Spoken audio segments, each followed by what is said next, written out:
duk wanda adda rashin lafiya ko ulcer ta ko wani rashin lafiya ne zai ranka ne idan ya ji dama.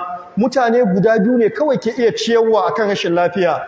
Na farko wanda yayi tsufan da ba zai koma matashi ba. Yanzu misali mutum da shekarar shi 85 baya iya azumi, ba a cewa ka bari in ka dawo shekara 40 ka ranka. Zai dawo shekara 40 ba zai dawo ba. Don haka ya tsufa sune ake cewa alal ladina yutiqunahu fidyatun ta'amu miskin.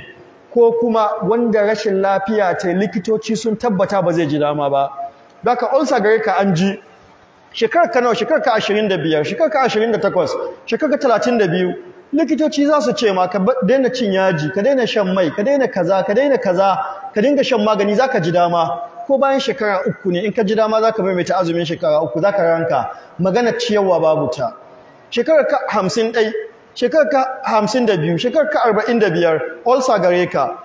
Aje likita an ce tabbas ulcer ka bata jin dama, sun yanke maka, yanzu mutuwa ɗaya kaka jira, don ka rubuta wasiya kana jiran mutuwa ɗaya to yanzu ka ciyar.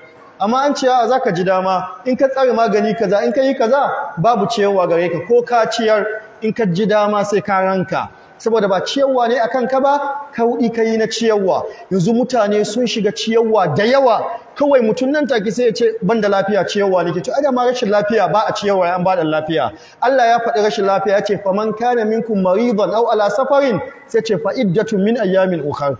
Rashin lafiya ba ta sa a ciyar sai rashin lafiyar da aka tabbata ba za ka warke ba. Likita ya ce wannan kansa taka lalle ba za a warke ba, bakin ijtihadin mu.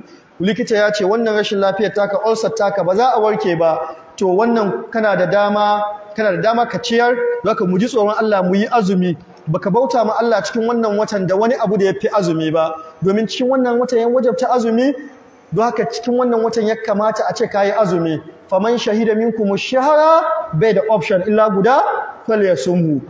Duk wanda yana gari aka ce watan azumi ne a garin nan, to shikenan dole sai ya azumci wannan wata na azumi.